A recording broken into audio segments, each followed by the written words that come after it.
Maybe you're watching too much YouTube. Maybe you're watching too many bad YouTubers. Maybe I'm one of them. I don't know. But there's a lot of bad ones out there giving a lot of bad advice. Maybe I'm one of them. Be careful who you listen to in the Philippines. Have you struggled to find the best YouTube channels for the Philippines?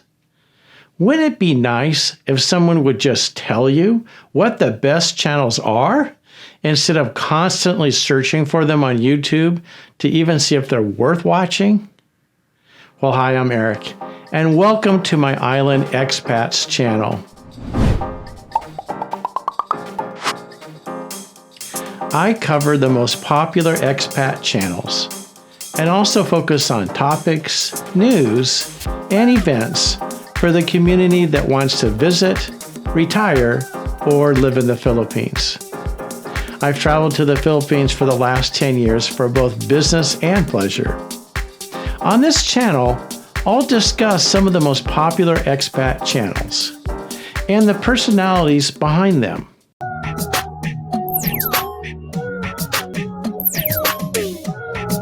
This way you have an idea of who to follow, where they focus, and some interesting conversations along the way. Hi folks, the Filipina Pea here, and things are not going well for relationships in the West. So what else is new, right?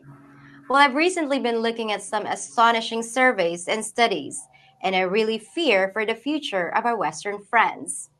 Marriage is on the decline, fewer people are staying together, fewer children are being born, and a man's chances of finding a rewarding partnership are slipping away.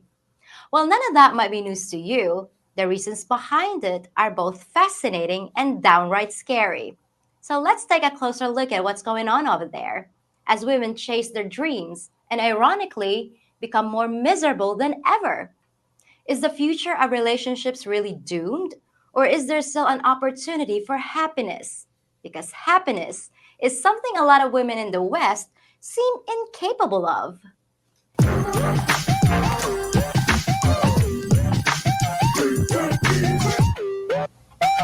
Today, I'm going to break down these channels into different categories, just to make it easier to organize. In future episodes, I'll cover the other categories and personalities in greater detail. I'd also like to hear your feedback on what you think of these expat channels' style and content. Also, which topics are of most interest to you? So please let me know in the comments, as it should be an interesting conversation for everyone to follow, to see who are some of your favorite channel personalities and why you follow them. At the end of the day, we tend to follow people we like and trust, and who we find interesting. Be sure to like and subscribe so others can read your comments on these expat channels. It should be an interesting conversation. Just to note that the channel rankings you're going to see are based on overall popularity of these channels by total number of subscribers, not total number of views, as that seems to be the fairest way to do this. Be sure to stay tuned for the video of the week that will come after the most popular expat channels, where I recommend a video that is well worth watching, showing some of the highlights so you know what's interesting and what to watch.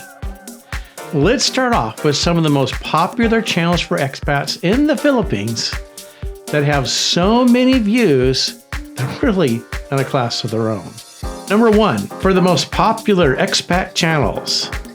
I feel like I'm at the Academy Awards or something. The envelope, please. Okay, number 1. With the most views and the most subscribers out of any Filipino channel out there, as far as expats go, is Becoming Filipino. This is a young Canadian Kyle Jennerman, and he's learning all about Filipino life through travel and life experiences there. Incredible. His channel has a whopping 1.1 million subscribers. There's nobody else in the entire expat Philippine channel community that's even half of what this guy does.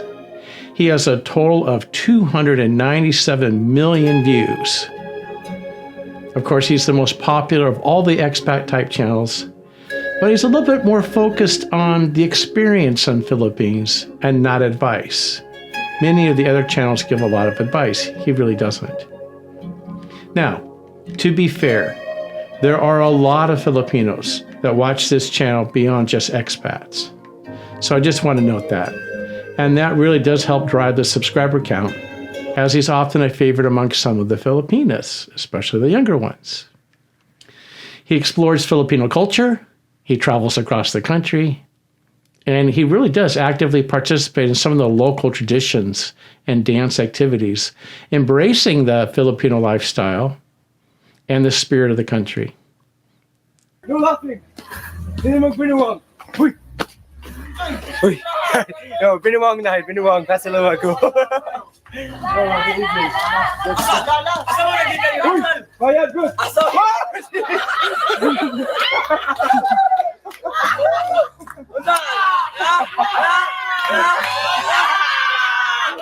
He's appropriately named Becoming Filipino. Number 2 of the most popular overall Filipino channels is Dean the Expat. Everybody, just a natural human instinct is nosiness. How much he make every month? How much money he bank off that YouTube? How much money he got in his pocket right now? No. Everybody wants to know, man. You know what I'm saying? So let's do it.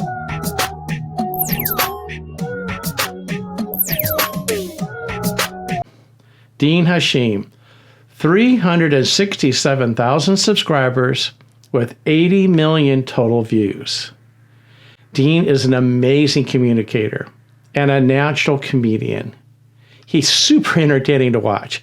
I mean, he's really funny. His facial expressions and the way he communicates are just in a league of his own. Dean is grounded, funny, and entertaining.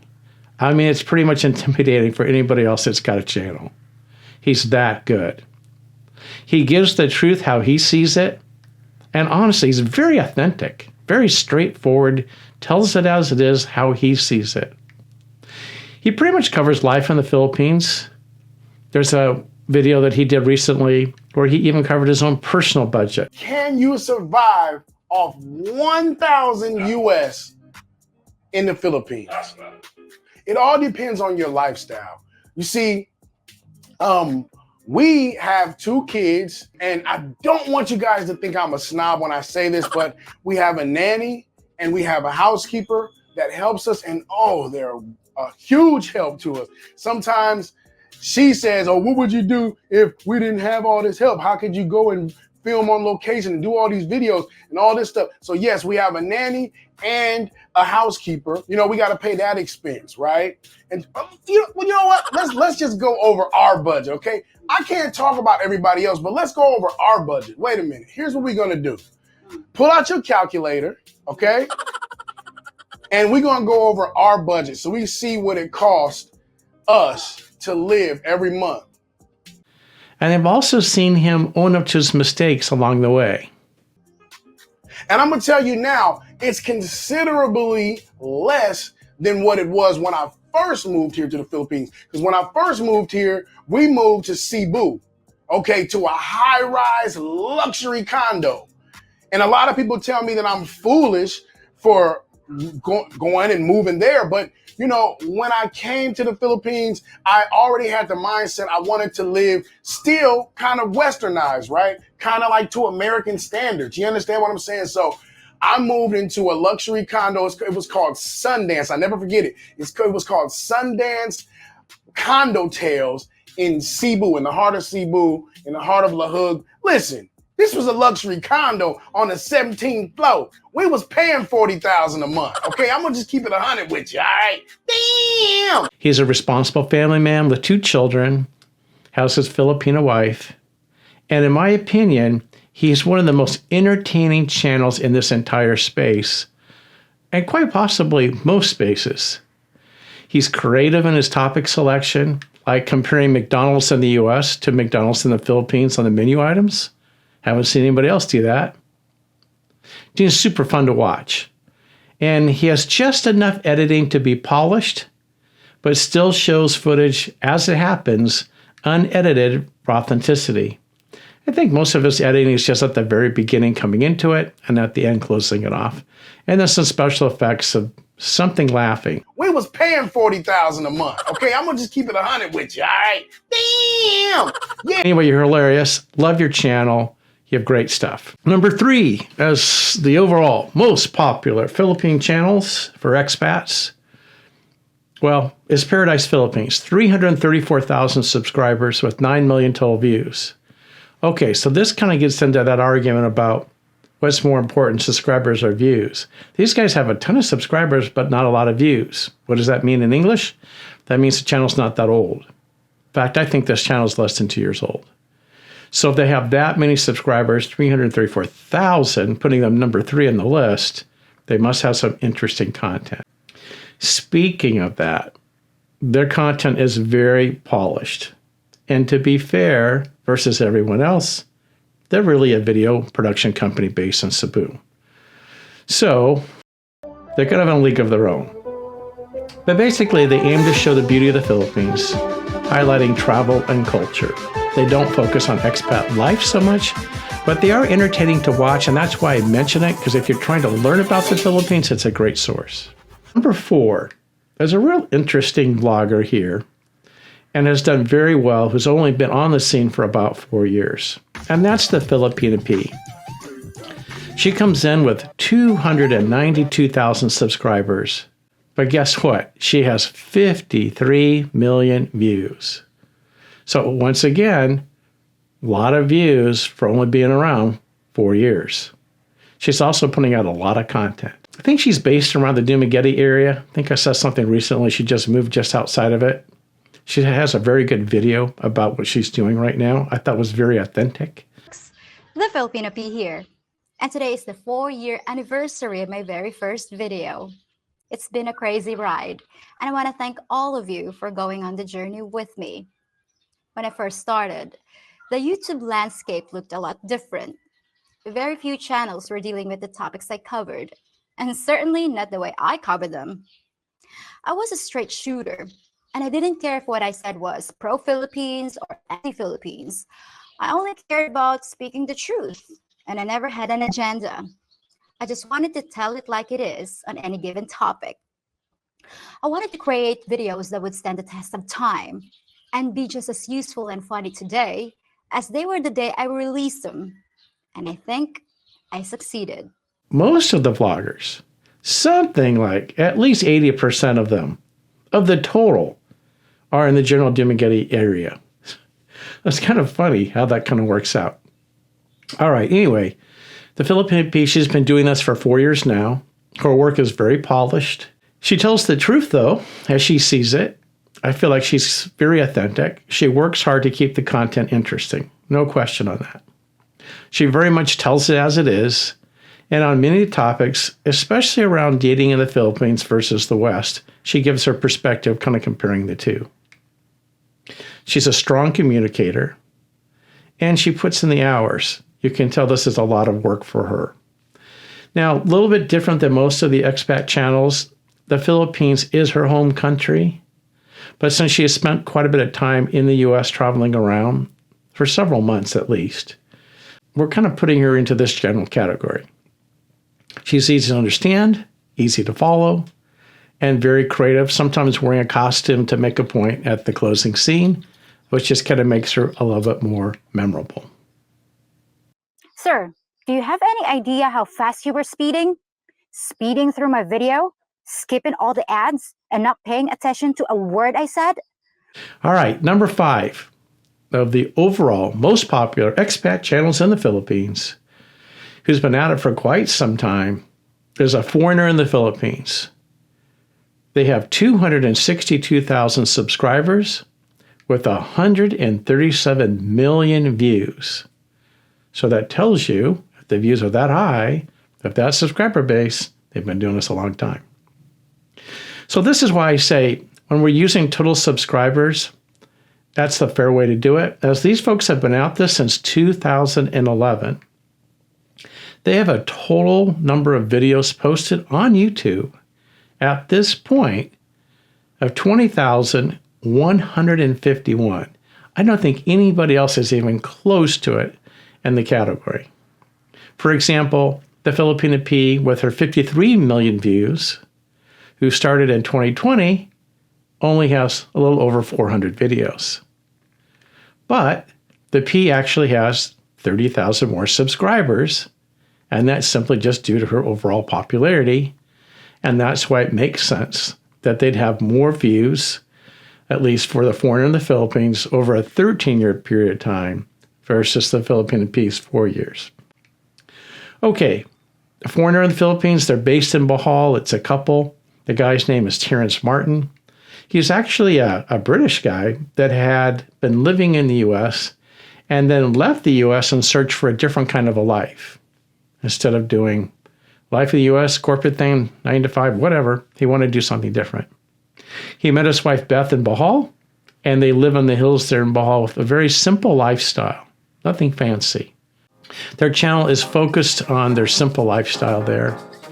And some of the adventures that kind of happen along the way, along with some edgy topics sometimes, they're pretty straightforward about it, I guess. And then they laugh about it. They give advice on dating and relationships for expats.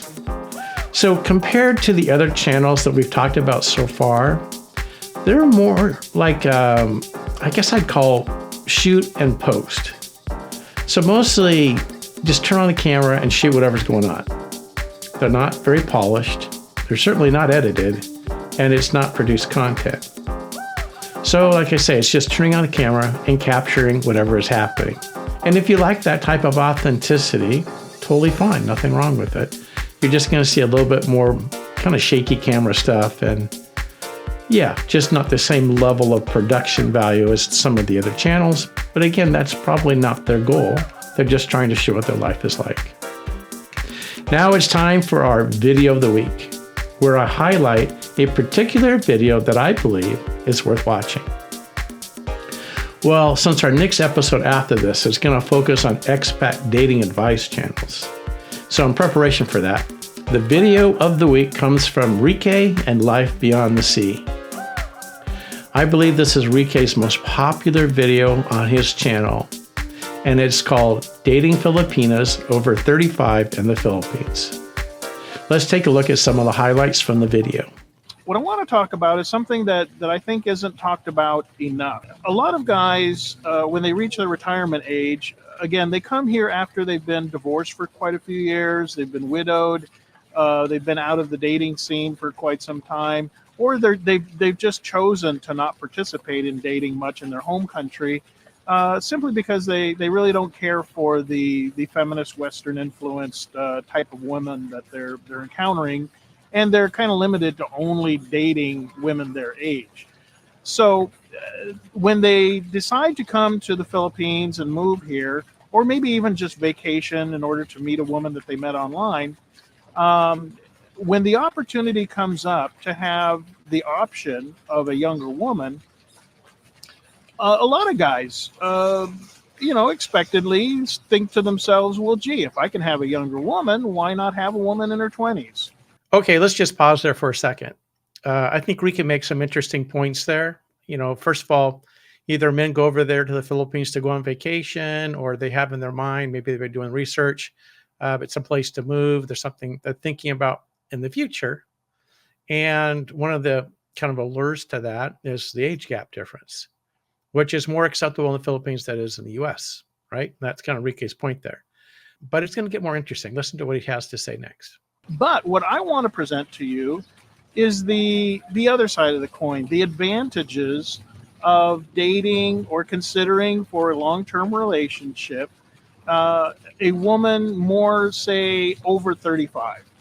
Now, here in the Philippines, a lot of Filipino women, I won't say all, but many, consider themselves sort of on the back end of the shelf once they hit their 30s. They feel that they're competing with all the young 20-year-olds. And they figure, well, gee, the expats aren't really going to pay as much attention to them, and so forth. Now, here's the thing, though. There's certain advantages to dating a woman in her mid-30s or her 40s. For one thing, if you're already in your 50s or your 60s, a woman who's 35 or 40 is still quite a bit younger than yourself. Okay, so let's pause there again. So Interesting point there, right? Basically, what Rike is presenting to us is that women over 35 may think they're less desirable there, but to a foreigner, they may be very desirable. A woman in her 30s is going to know who she is. A woman in her early 20s may still be finding herself, and you may get to raise her if you take that route. So, in this country, in the US, we wouldn't really be considered okay to do that. But in the Philippines, it's quite normal. So I think this is an interesting video on why it has 1.7 million views as of the point that we're actually looking at this, because it's kind of an aha moment. You kind of lessen that gap, and let's say it's 35 to 40, 45, still a really good woman, maybe less competition. Maybe you find someone that knows what they want. Maybe they won't change if you bring them to the US. So some interesting thoughts there. I think Rike's onto something. And a lot of guys, despite many who have active lifestyles, a lot of older guys, they would just as soon take life at a much slower speed. So you end up with this tension. Now, if you date a 35, 40-year-old, well, then you're kind of like looking at, you're kind of looking at life at the same speed. Okay, so let's hold right there for a second. I think that's kind of the main point, right? When you have someone that's a little bit closer to you generationally, even if it's just 20 years gap, even 25, still seems more practical to me than like a 35 or 40-year age gap. And I think he's trying to say, look, the woman's going to be mature. She knows who she is. She knows what she values, not likely to change. Let's see what else that Rike has to say. You've got a woman who's been around the block. She realizes how life works. Again, there is no 100%. Not every woman over 35 is going to be mature. But the majority of them will have held down a job. They will have raised kids. They will have seen kind of like how life works. And so you're dealing with somebody. Okay, let's pause there again. I think that's the point. They already understand life. They know what they want out of it. They know how it works. I think that makes a lot of sense. I think one thing to consider is that when you find a Filipino over 35 years old, it's very likely she's either one of two things or both. She's either been married and had children or not married, but still have children. Culturally, children are such a big deal, which is kind of a neat part of their society, right? They're not materialistic like Western countries. They really value family and relationships. And that's what makes them great wife potential Filipinas, because they do care a lot and on a different level than most Western women. But I think Rike's got a good point about this, that they know who they are. And to my point, they're probably coming with kids. They probably already have kids. So that's one consideration. If you want to start a family from the very beginning, maybe you do go a little bit younger. However, most Filipinos, even in their mid to late 30s, still are willing to have more children. And if they're going to be with their man, they usually will ask for that. So that's just another consideration. Okay, let's see what else Rike says. Has a little bit more life experience, and it has nothing to do with things in common. Again, the fact that you both like Chinese food or walks on the sunset has, to me, very little to do with the success of a relationship. It has more to do with the two of you going in the same direction. And the advantage with a woman that's over 35 is that by that point in her life, if you're dealing with a pretty stable woman, she has a clearer idea of what she wants out of life. So I'm just going to leave it there and put a link for Rike's video in the description so you can easily find it if you want to watch the video in its entirety. I just want to show the highlights here of some of the interesting videos, not the whole thing. Let them do that. Go to their channel for that. Okay, we're just about to end it for this episode, but there was a funny moment this week I just want to mention. I was checking out Gio's live stream, and he had just started off. He's probably 5 to 8 minutes into the live stream. And Gio's watching as people come into the live stream. And, it's kind of a lot to manage. People are giving you comments. You're trying to read, understand what they're saying. You're live on camera. Everyone's listening to you. And all of a sudden, Gio notices that Tim K, another very popular blogger, comes into the room there. And You can see that Gio's a little surprised, but he tries to act very natural about it. And he says, oh, I don't mind having my competition here. But you could see it was a little bit, it was just one of those things. It was a funny moment. Gio wasn't expecting it, and you're live. What do? You know? Tim K just went live. Okay. He's trying to sabotage my channel. Yeah. Hey, I mean, if people want to watch his live stream, it's I'm not really in competition with anybody. That's going to do it for this episode. Stay tuned for the next video, where we'll cover the top channels for expat dating advice as the next category of YouTube influencers in the Philippines. Thank you.